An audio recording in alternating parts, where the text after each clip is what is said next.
یہ جو قرآن میں آتا ہے یا ایھا الذین آمنوا لا تقدموا بین یدی اللہ ورسولہ، سورہ حجرات، اے ایمان والو اللہ اور اس کے رسول سے آگے بڑھنے کی کوشش مت کرو. کیا مطلب؟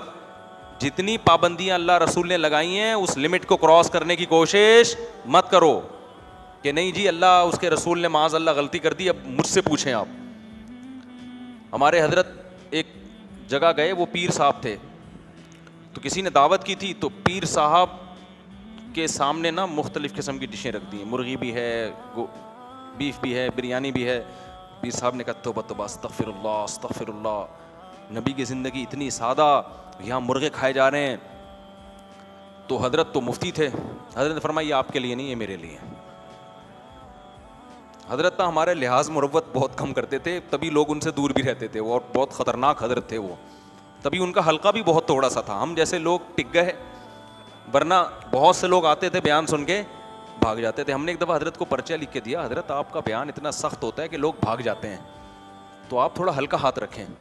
حضرت نے فرمایا بھاگ کے کوئی مرتد تو نہیں ہو جاتا نا، کسی اور مولوی کے پاس چلا جائے گا. تو ہم نے کہا حضرت نبی صلی اللہ علیہ وسلم تو بڑے نرم طبیعت کے تھے، وہاں تو لوگ آتے تھے، سب کے لیے دروازہ کھلا تھا، آپ کا بیان ہر آدمی ہضم نہیں کر سکتا. تو حضرت نے جواب دیا کہ نبی آخری نبی تھے، آپ کی محفل سے اگر کوئی چلا جاتا تو اس کے پاس کوئی دوسرا آپشن نہیں تھا، اس لیے آپ کو تو اللہ نے جامع شخصیت بنایا تھا. کہا ہم آخری بھی نہیں ہیں اور اکیلے بھی نہیں ہیں، دنیا علماء سے بھری ہوئی ہے. یہ جو مولوی سمجھتا ہے نا بس میں ہی ہوں باقی سارے غلط ہیں، تو اس کا مطلب وہ خود غلط ہے. فرمایا ہم ایک مولانا ہے جو ہمارے مزاج سے آئے گا تو ٹھیک ہے، نہیں آئے تو بہت سارے لوگ ہیں وہاں چلا جائے. ان دنوں میں مجھے یاد ہے کوئی بہت بڑے سیٹھ صاحب آ گئے، حضرت مفتی تقی عثمانی صاحب کا بیان سنتے تھے، وہ داڑھی نہیں تھی ان کی. ہمارے حضرت کا بیان سننے حضرت نے جو اسٹائل تھا نا حضرت کا، اس اسٹائل میں بیان کیا. ان کو اپنی بےزتی محسوس ہو گئی نا ٹھیک ٹھاک طریقے سے کہ یار یہ کیا ہو گیا.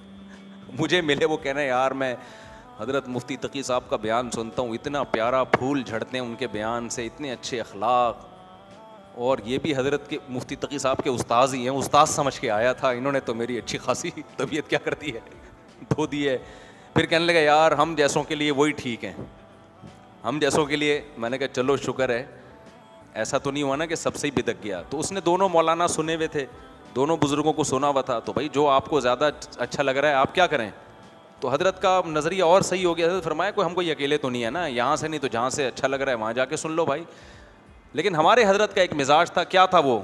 To the point, straightforward, اور کوئی لچک اس میں نہیں، مروت زیادہ نہیں تھی حضرت میں. تو وہاں ایسا ہی ہوا کہ اچھا استغنا اتنا زیادہ تھا نا کہ کوئی چندہ بندے کے معاملات بھی نہیں تھے، بہت زیادہ اس میں طبیعت میں استغنا تھا. بلکہ کوئی چندہ دینے آتا تھا نا تو وہ پہلے لائن میں لگتا تھا، اور اس کے ساتھ جو سلوک ہوتا تھا نا وہ دوبارہ آ جائے تو سمجھ لو کہ بہت ہی مخلص ہے وہ. تو خیر اب ہوا یہ کہ کیا واقعہ بتا رہا تھا یار میں،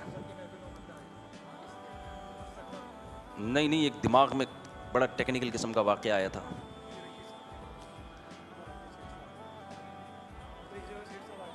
سیٹھ صاحب تو آئے تھے ہیں، ہاں وہ پیر صاحب والا واقعہ بتا رہا تھا، پیر صاحب والا واقعہ. تو وہ مرغے شرغے اور بریانیاں شریانیاں، پیر صاحب نے کہا توبہ توبہ، خام خواہ کی شوبازیاں یار. بھائی اگر تم نبی والی سادگی چاہتے ہو تو پھر پہلے ہی مرید کو بولو میرے لیے جو کی روٹی پکانا، پانی کے ساتھ کھلا دینا مجھے. اگر پوری سادگی کو فالو کرنا ہے تو چند کھجوریں رکھوا لو نا پھر. تو یہ ہوتا ہے خام خامے نا بھرم بازیاں کہ دیکھو ایکچولی، تاکہ وہ مرید سمجھتے ہیں کہ حضرت اتنے پہنچے ہوئے ہیں، اتنی دنیا سے ان کی بے رغبتی اور اللہ میں ایسے گم ہے کہ ان کو مرغے دیکھ کر گھن آنا شروع ہو گئی ہے کہ صحابہ کرام کو تو جو کی روٹی نہیں ملتی تھی اور ہم یہاں بیٹھ کے کیا کر رہے ہیں، مرغے کھا رہے ہیں. توبہ توبہ. اچھا کچھ پیر ایسے ہوتے ہیں، کچھ بالکل اس کے الٹ بھی ہوتے ہیں. ایک پیر صاحب کے پاس ایک مرید گیا، پیر صاحب مرید کے پاس گئے تو مرید نے ان سے کہا کہ حضور آپ کے لیے میں دال شریف پکاؤں یا کدو شریف، دال شریف پکاؤں یا کدو شریف. انہوں نے کہا کوئی بغیر سے مرغا پکا کے لے آتا ہوں، شریف کی مجھے شرافت زیادہ، دال شریف اور کدو جو شریف ہو اس سے وہ بغیرت مرغا کیا ہے. اچھا تو بغیرت سا مرغا پکا، اس طرح کے بھی پیر ہوتے ہیں. تو پیر کہنے لگے یہ میں نہیں. حضرت نے فوراً ٹوک دیا. حضرت نے فرمایا کہ یہ آپ کے لیے نہیں ہے, یہ میرے لیے. وہ پیر صاحب منہ دیکھ رہے ہیں, یار یہ کیا ہو گیا. تو حضرت چاہتے تھے ان کو تو نا تھوڑا سا یہ بھرم بازیاں چھوڑ دو, شکر ادا کرو جو میزبان نے دعوت کی ہے, بھائی آپ کا بہت شکریہ. زیادہ سے زیادہ جو نصیحت بنتی ہے میزبان سے یہ بول دو, بھائی ہم مہمان چاہ رہے ہیں, پکوا آپ نے اتنا لیا تو یہ ضائع نہیں ہونا چاہیے. یہ بعض میں غریبوں میں بانٹ دینا, کچھ ٹھکانے لگا دینا, اس کو ضائع بہت ہوتا ہے, یہ غلط ہے. اللہ کو ضائع کرنے والے لوگ پسند نہیں ہیں, شیطان کے بھائی ہیں. شادیوں میں دیکھو نا کتنا برباد ہوتا ہے, سب سارا ضائع ہو رہا ہوتا ہے.